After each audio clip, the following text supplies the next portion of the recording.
Hello बच्चों, today is our video number 23। मैं आपको कुछ शो करता हूं जो मैंने आपको बहुत वीडियोस पहले दिखाया था। आइए देखते हैं इसे देखिए।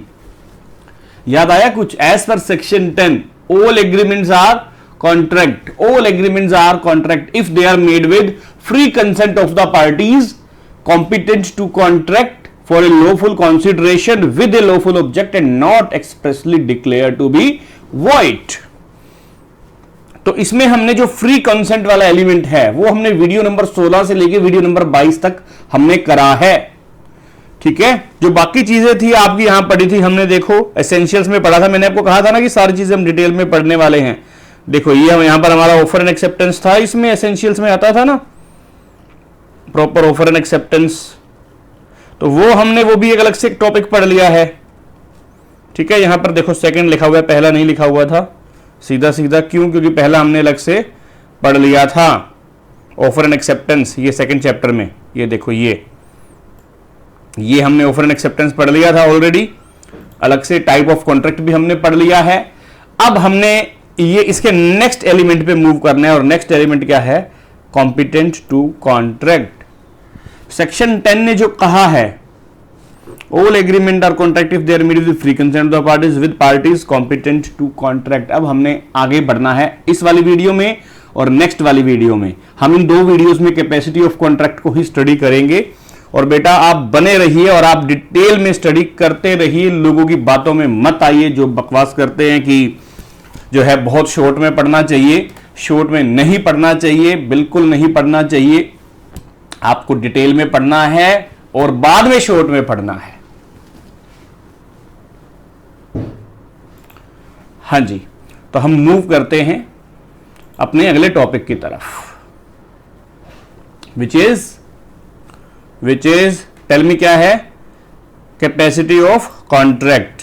कैपेसिटी ऑफ कॉन्ट्रैक्ट मैं जरा ओपन कर लूं वही टॉपिक। हां बिल्कुल ओपन हो गया वही topic, yes. Capacity of contract, आइए आपको भी दिखा रहा हूं। ठीक है, मैं इसको जूम कर देता हूं ताकि आपको कोई प्रॉब्लम ना हो। कैपेसिटी ऑफ कॉन्ट्रैक्ट आपको दिख रहा होगा आपकी स्क्रीन पे। कैपेसिटी का मतलब क्या है? हमने कॉम्पिटेंट वर्ड ही पढ़ा था, if party is competent to contract.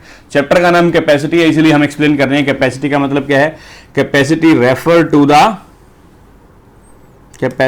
To the competence of the parties.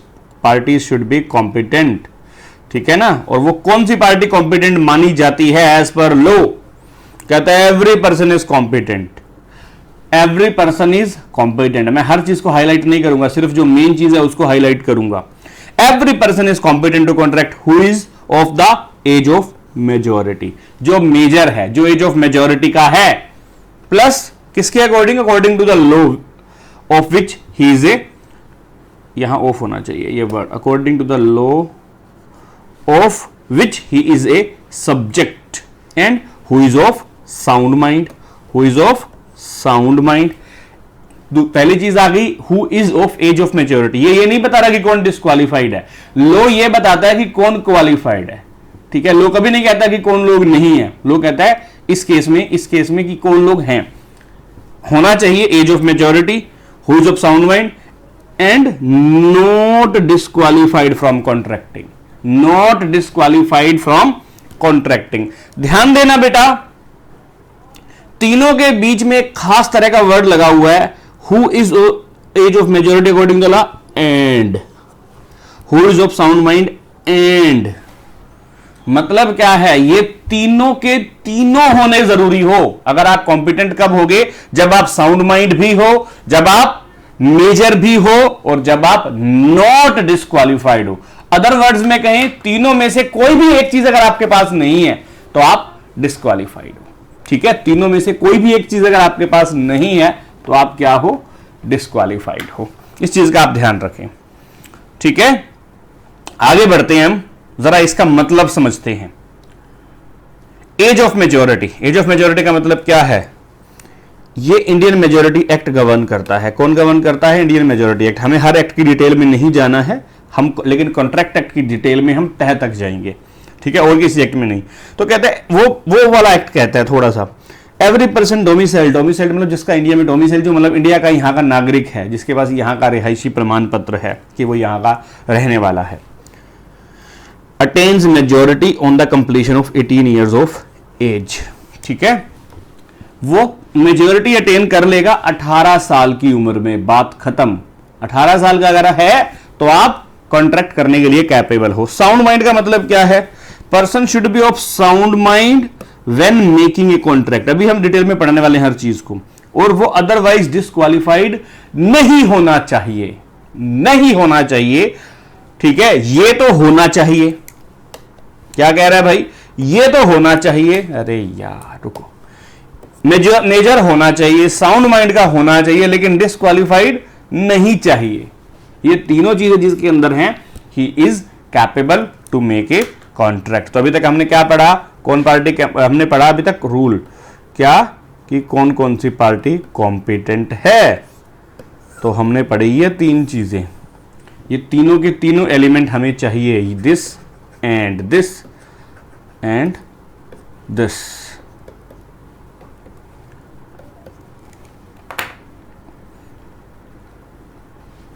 ठीक है, आगे आते हैं। माइनर के बारे में पहले हम जरा डिटेल में पढ़ते हैं। Has attain the age of majority. अगर आप मेजर नहीं हो, अगर आप मेजर नहीं हो तो आप क्या हो? मेजर का अपोजिट क्या होता है? माइनर। अगर आप 18 साल या उससे ज्यादा के नहीं हो तो आप क्या हो? माइनर हो। ठीक है, तो माइनर अगर वो एग्रीमेंट कर लेगा तो क्या होगा? माइनर अगर वो एग्रीमेंट कर लेगा तो क्या होगा? Agreement by minor is altogether void, altogether void, altogether void, यानी कि बिल्कुल वॉइड। ठीक है, वॉइडेबल नहीं, माइनर का पापा आके नहीं उसको एनफोर्स करवा सकता, ये वॉइड है, वॉइड। दुनिया की कोई भी ताकत उसको एनफोर्स नहीं करवा सकती। हाँ, कुछ एक्सेप्शंस हैं जहां पर बेनिफिट के लिए होता है, वो एक अलग बात है, but in general minor agreement is altogether void. Void means void against the minor. यहां ध्यान देना, वॉइड अगेंस्ट द माइनर मतलब माइनर के अगेंस्ट वो वॉइड है। मींस माइनर को जबरदस्ती नहीं की जा सकती, माइनर को मजबूर नहीं किया जा सकता उसको एनफोर्स करने के लिए। ठीक है, सीधा सा मतलब, where an agreement by minor involves a promise by minor. इसका मतलब क्या है? अगेंस्ट का मतलब अगर माइनर ने प्रॉमिस किया है और his promise is necessary part of the agreement, it is void, because minor promise दे ही नहीं सकता। माइनर प्रॉमिस दे ही नहीं सकता। क्यों नहीं दे सकता भाई? उसको पता ही नहीं है प्रॉमिस कैसे दिया जाता है। ही इज नॉट अवेयर कि कैसे प्रॉमिस दिया जाता है। क्योंकि कारण क्या है? जो पहले दो रीजन हमने आपको पढ़ाए हैं, ये दोनों रीजन में हमारा लॉ ये मानता है कि दोनों के दोनों ना तो माइनर ना ही पर्सन ऑफ अनसाउंड माइंड, दोनों ही की दोनों क्या हैं? मतलब अगर एक माइनर पर्सन है और वो अनसाउंड माइंड, दोनों में से कोई भी एक चीज अगर है, that person is can not form a rational judgement. एक छोटे बच्चे का क्या है? छोटे बच्चे को कह दो कि तेरे को चॉकलेट दूंगा, जाके अपने भाई को थप्पड़ मार दे, वो मार देगा थप्पड़। लेकिन एक 18 साल से बड़ा आदमी नहीं मारेगा एक चॉकलेट के लिए अपने भाई को थप्पड़। उसको पता है कि वो मेरा भाई है, भाई की इंपॉर्टेंस क्या है। ठीक है ना, तो रैशनल जजमेंट नहीं है ना ये। उसको एक चॉकलेट तो जा बेटा, छोटे बच्चे से करवाते नहीं हम मजे लेने के लिए घरों में काम ऐसा ही। तो वो रैशनल जजमेंट क्रिएट नहीं कर सकता कि क्या सही है क्या गलत।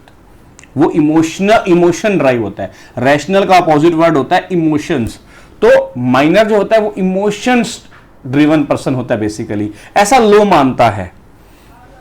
ठीक है, अब हालांकि आप एक चीज देखो, अगर किसी की उम्र 18 साल से थोड़ी सी कम है, 2-4 दिन 5 दिन 10 दिन कम है, तो 10 दिन में ऐसा उसको कोई ज्ञान का सागर उसके अंदर नहीं आ जाएगा 10 दिन के अंदर कि भाई हाँ वो एकदम से मेजर बन जाएगा, कोई बड़ा शक्ति, दिव्य शक्ति उसके अंदर करके प्रकट हो जाएगी, ऐसा कुछ नहीं होने वाला। लेकिन फिर भी हमने एक डेट तो डिसाइड करनी पड़ेगी ना, एक तो कट ऑफ रखना पड़ेगा ना। तो वो कट ऑफ हमने 18 साल का रखा हुआ है। सर 18 का क्यों, सर 17 का रखना चाहिए क्योंकि 17 में भी 17 और 18 में कोई फर्क नहीं होता।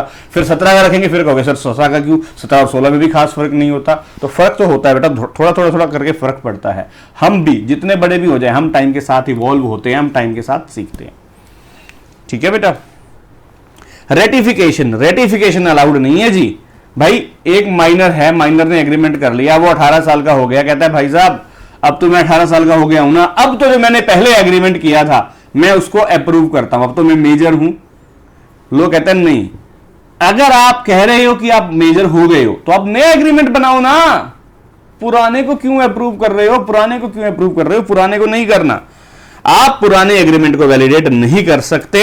हाँ, आप नया एग्रीमेंट बना लो सेम टर्म्स पे, कोई मतलब नहीं है। हाँ, रेटिफिकेशन का मतलब क्या होता है, act of confirming of approving, कोई वो चीज जो पहले वैलिड नहीं थी, आप किसी रेटिफिकेशन का सिंपल मतलब आप किसी भी चीज को अप्रूव या कंफर्म करते हो, दैट इज कॉल्ड रेटिफिकेशन।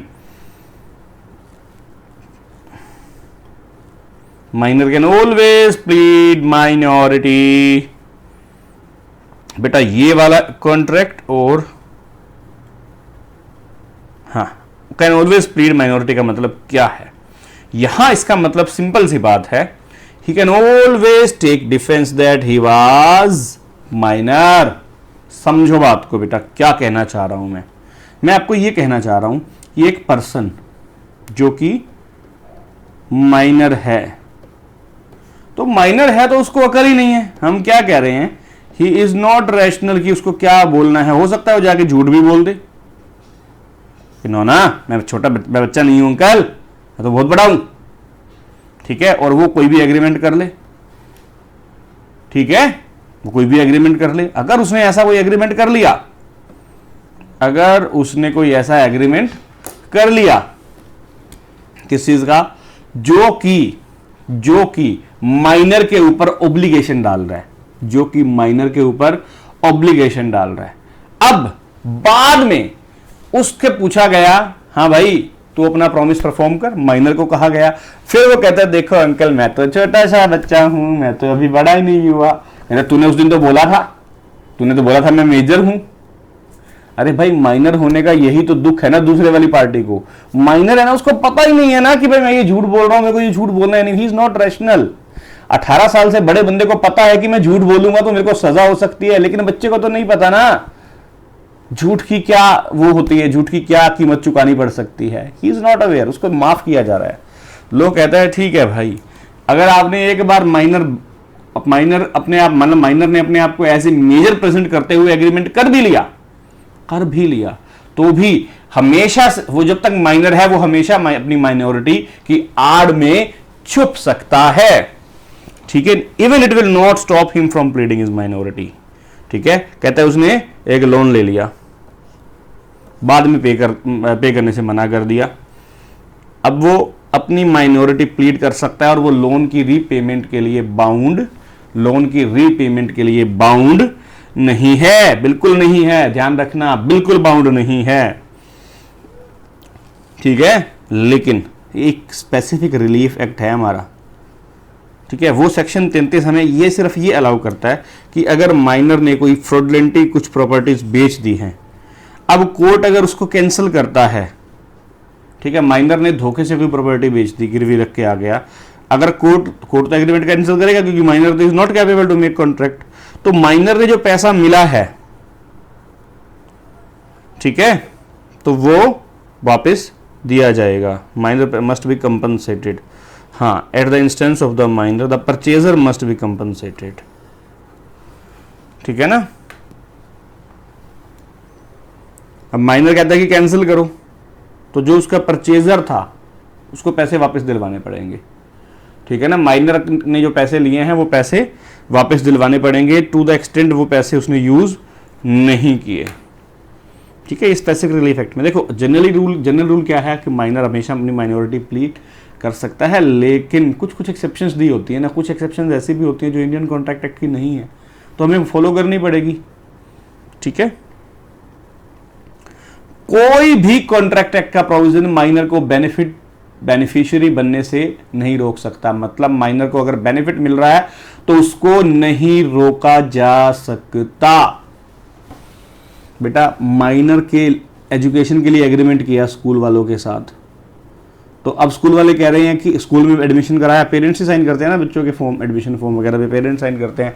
बाद में स्कूल वालों के साथ कोई डिस्प्यूट हो गया, वो कोर्ट में चले गए, जी हम तो बच्चे को नहीं पढ़ाएंगे जी, बच्चा माइनर है, minor is not capable to make contract, हम इस कॉन्ट्रैक्ट को मानते ही नहीं है। No, not at all. Minor के बेनिफिट के लिए जो कॉन्ट्रैक्ट किए जाते हैं वो कॉन्ट्रैक्ट इक्वली वैलिड होते हैं। माइनर जिसमें माइनर के ऊपर कोई ऑब्लिगेशन आ रहा है वो वॉइड होते हैं। देखो फिर से पहला point, agreement by minor is altogether void. Void means void against the minor. ठीक है, क्या लिखा हुआ है बेटा, वर्ड अगेंस्ट द माइनर, वो अगेंस्ट द माइनर वॉइड होते हैं। ठीक है, is that clear, is that clear?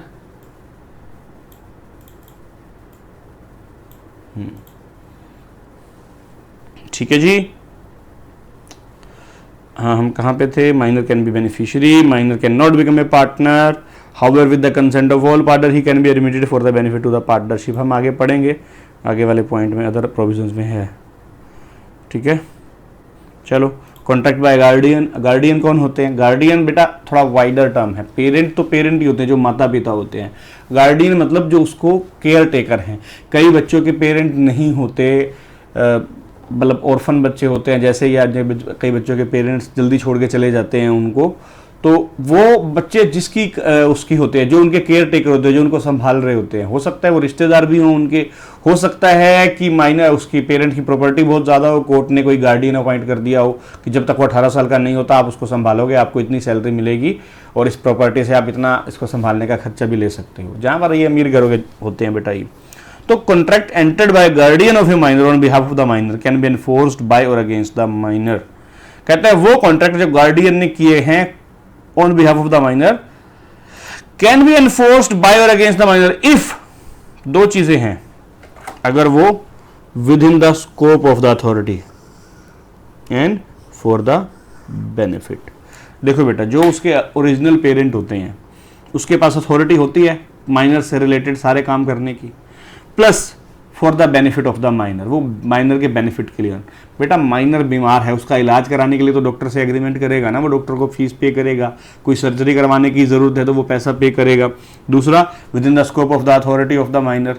ठीक है, उसकी माइनर पेरेंट की अथॉरिटी में भी होना चाहिए। अब एक बच्चे को मान लो डॉक्टर ने ऑपरेशन सजेस्ट किया है, तो अब एनफोर्स करना पड़ेगा, उसको जबरदस्ती ऑपरेशन करवाएंगे, वो भाग नहीं सकता, नहीं मैं माइनर हूं, मेरे को ऑपरेशन नहीं करवाना, मेरे अगेंस्ट मेरे साथ कोई कॉन्ट्रैक्ट वैलिड नहीं है, वो करवाना पड़ेगा क्योंकि because it is for the benefit of the minor. बच्चा अगर स्कूल से छोड़ के आ जाता है कि मेरे को स्कूल में नहीं जाना, जबरदस्ती उसको स्कूल में भेजना पड़ेगा, चाहे बच्चा रोता है रोने दो, because it is for the benefit of the minor. ठीक है, अब ये तो हो गई बेटा ओरिजिनल पेरेंट की बात। लेकिन जो दूसरे गार्डियन होते हैं, जो ओरिजिनल पेरेंट नहीं होते, उनके केस में उनकी जो अथॉरिटी है ना, कोर्ट उनकी अथॉरिटी पे कुछ लिमिटेशन लगा सकता है। इसीलिए अगर वो उनकी अथॉरिटी के अंदर है फिर तो एनफोर्सेबल है, अगर वो उनकी अथॉरिटी से बाहर है तो फिर एनफोर्सेबल नहीं है। ठीक है, guardian can not enter a contract for the purchase of immovable property for the minor. Minor के लिए इमूवेबल प्रॉपर्टी खरीदने का एग्रीमेंट गार्डियन नहीं कर सकता। लेकिन कोई सर्टिफाइड गार्डियन है, सर्टिफाइड गार्डियन, और for the sale of the minor property is valid, minor की प्रॉपर्टी को सेल करता है सर्टिफाइड गार्डियन। सर्टिफाइड क्या होता है जी? Appointed and sanctioned by the court, तो वो वैलिड होगा। ठीक है, लायबिलिटी फॉर नेसेसरीज सप्लाइड। देखो बेटा मैं आपको एक बात और बता दूं, वैसे हमारी जो वीडियो नंबर 44 है, कौन सी वीडियो नंबर 44, उसमें आएगा बेटा क्वाजी कॉन्ट्रैक्ट। कौन सा कॉन्ट्रैक्ट? Quasi contract. वहां ये सब चीजें डिटेल में डिस्कस होंगी। ठीक है, क्योंकि वहां पर सिर्फ नेसेसरीज नहीं है और भी चीजें हैं, बट ये it is one of the kind of quasi contract. वहां हम पढ़ेंगे क्वाजी कॉन्ट्रैक्ट क्या होता है, कितनी तरह का होता है। लेकिन उनमें से जो तरह का होता है उनमें से एक तरह ये है, क्या होता है ये contract? A person who supplies necessaries to a minor, या तो माइनर को या डिपेंडेंट ऑन द माइनर। मान लो बेटा एक 15 साल का बॉय है, 15 साल का बॉय है, ठीक है, माइनर है। इसकी एक छोटी बहन है जिसकी एज 9 ईयर है, ये उसके ऊपर डिपेंडेंट है। इनकी एक ग्रैंड मदर है जिनकी एज 65 प्लस है, वो भी इसी के ऊपर डिपेंडेंट है। और हम इसकी बात क्यों कर रहे हैं, क्योंकि इसके नाम इसके पेरेंट प्रॉपर्टी करके बेटा उनका मतलब हो चुका है, वो छोड़ के जा चुके हैं। अब प्रॉपर्टी वो माइनर के बच्चे के नाम करके गए हैं, लेकिन 18 साल से छोटा बच्चा है, उसको ऑफिशियली उस प्रॉपर्टी को कुछ रिस्ट्रिक्शंस के साथ राइट्स होते हैं, वो सारे राइट्स नहीं होते उसको 18 साल से कम के बच्चे को। अब ये प्रॉपर्टीज़ है इनके पास, मान लो बैंक अकाउंट है, फिक्स डिपॉजिट का इंटरेस्ट आ रहा है, तो ऐसा कुछ प्रॉपर्टी है उनके पास जो उनके पेरेंट्स छोड़ के गए हैं। ध्यान देना, अगर कोई इसको, किसको, इस माइनर को, इसकी इस बहन को और इसकी इस दादी को कुछ भी नेसेसरीज मतलब जो जरूरतें हैं जिंदगी जीने के लिए और जिंदगी को आगे बढ़ाने के लिए जरूरी हैं, that is called in the purview of the necessaries. तो वो नेसेसरीज को सप्लाई किया जाता है, नेसेसरीज सप्लाई करता है, तो वो पर्सन, ध्यान देना, टू बी रिएम्बर्स्ड मतलब उसको रीअम्बर्स, उसको उसके पैसे की भुगतान करना पड़ेगा। कहां से? From the property of the minor की प्रॉपर्टी से करना पड़ेगा, claim for reimbursement can be made against the property, not against the minor personally. ध्यान देना, माइनर पर्सनली नहीं लायबल होगा, प्रॉपर्टी, ठीक है। और कॉन्ट्रैक्ट जो रिजनेबली नेसेसरी होती है उनकी सपोर्ट के लिए, ध्यान देना, minor must not have already sufficient supply. ये ध्यान देना, उसके पास पहले से ही बहुत ज़्यादा नेसेसरीज हैं, उनके मान लो ज़मीनें भी हैं और ज़मीन से उनको अनाज मिलता है काफ़ी सारा। मान लो उनकी ज़मीनें हैं, ज़मीनें समझते हो एग्रीकल्चरल लैंड है, तो कोई है जो उनकी जो पार्टनरशिप में जो कोई है लैंड, जो किसान होता है वो उनकी फसल बोता है और उनके पास गेहूँ घर में आराम से बड़ा ज़्यादा आता है, अब उसको गेहूँ ही सप्लाई कर रहे हो। उनके मान लो बाग हैं फ्रूट के, वेजिटेबल के, उनको फ्रूट वेजिटेबल वहां से मिलता है और आप उनको वही सप्लाई करके क्लेम कर रहे हो, तो वो गलत बात हो गई। फिर आप इसका मतलब बेच रहे हो, सप्लाई नहीं कर रहे हो, ठीक है ना।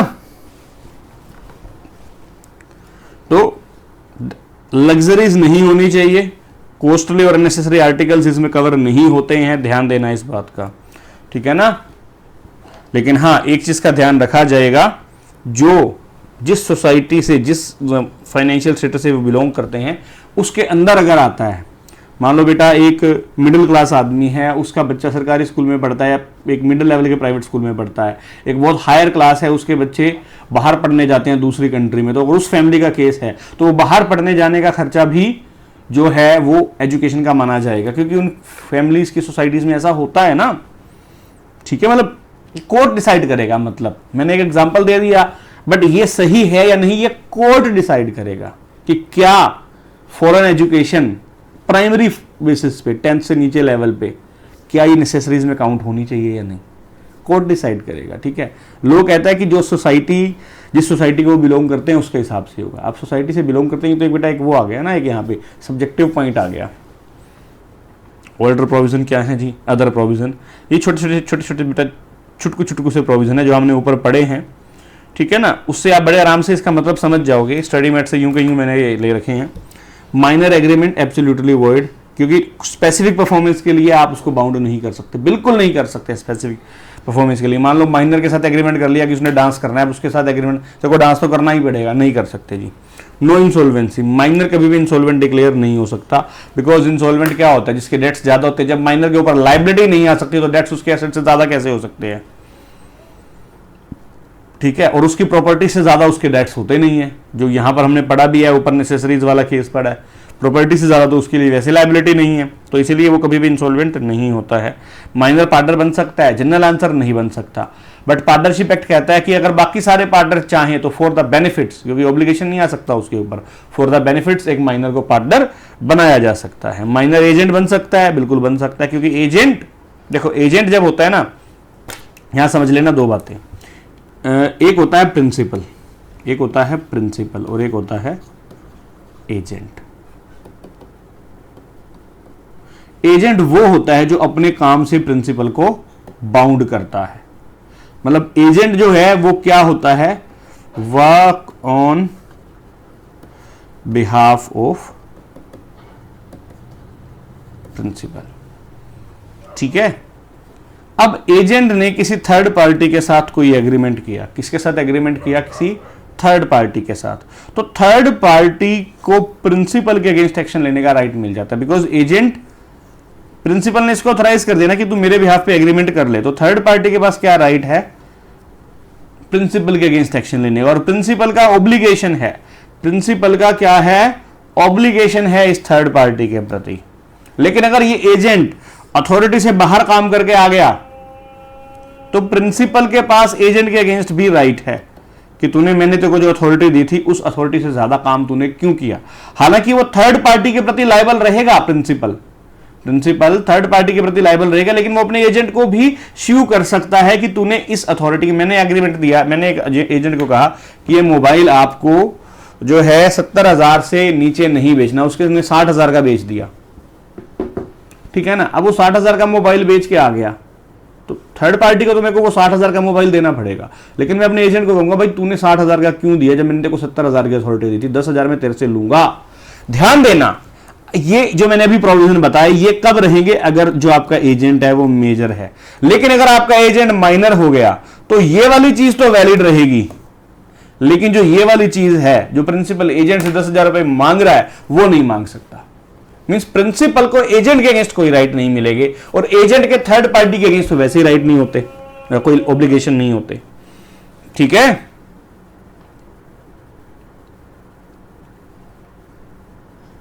Minor can not bind parent और गार्डियन। अच्छा, माइनर जाके ना किसी भी दुकान से कुछ भी खरीद के आ गया, पैसे मेरे पापा से ले लेना, तो क्या पापा पैसे देने के लिए बाउंड है? आंसर इज नो, ठीक है, क्योंकि हमने क्या पढ़ा है, यहां देखो ना, यहां agreement by minor is altogether void. जो माइनर एग्रीमेंट करेगा वो ऑल टुगेदर वॉइड है, तो पेरेंट क्यों पैसे देगा भाई? जब वो वॉइड ही है तो पेरेंट क्यों पैसे देगा?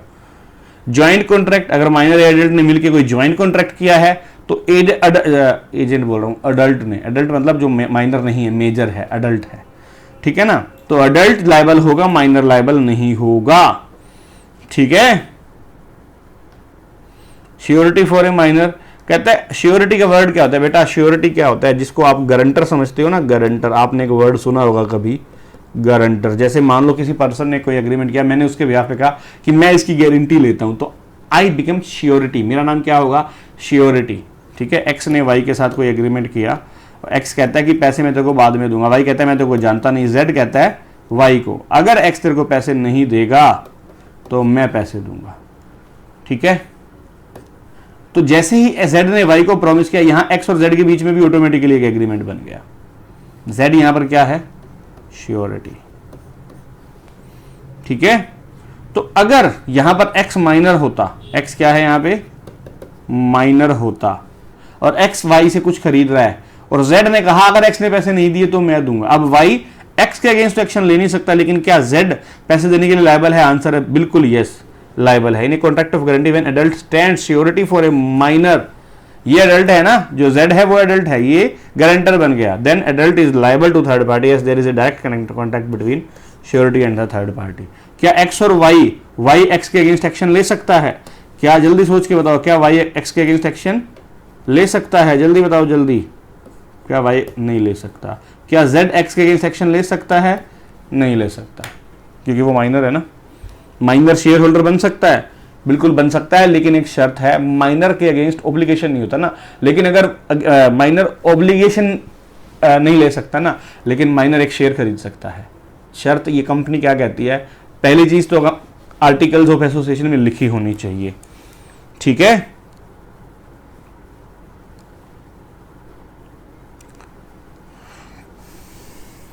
ठीक है, ध्यान देना। Being incompetent cannot become a shareholder, minor share holder बन ही नहीं सकता। If by mistake he becomes a member, गलती से बन भी गया, company can resign the transaction, company इसको ट्रांजेक्शन को कैंसिल कर सकती है, रिमूव हिज नेम। ये तो तब है जब आर्टिकल अलाउ नहीं करते, लेकिन अगर मान लो आर्टिकल अलाउ करते हैं तो लॉफुल गार्डियन के तरह है तो वो बन जाएगा शेयर होल्डर, ठीक है।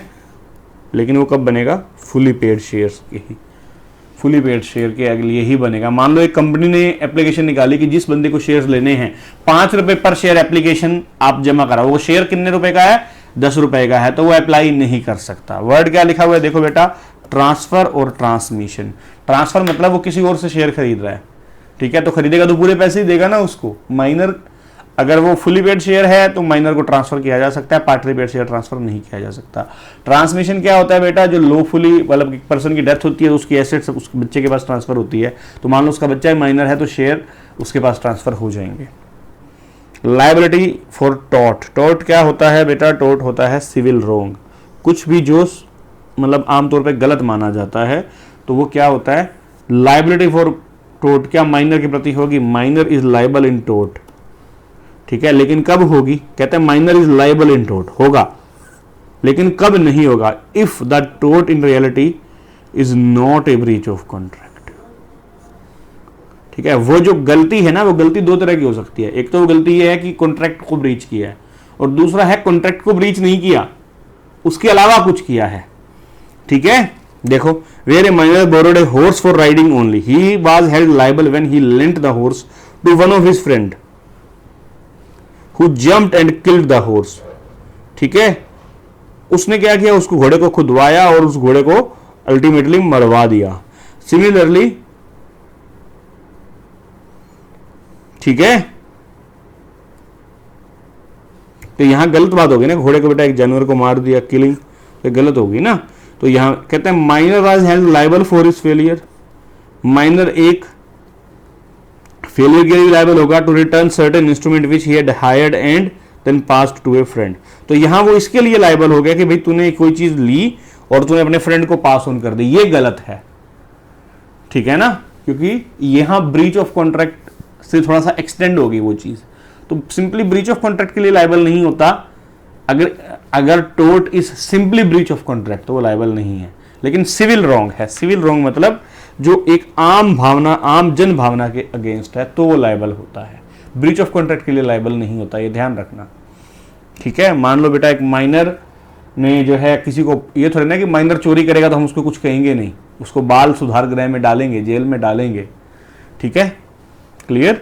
तो ये बेटा हमने जो पहला पॉइंट था, has attend the age of majority, has attend the age of majority, पहला पॉइंट हमने क्लियर किया। ये दो छोटे छोटे हैं, ये हम अगली वीडियो में कवर करेंगे, ठीक है।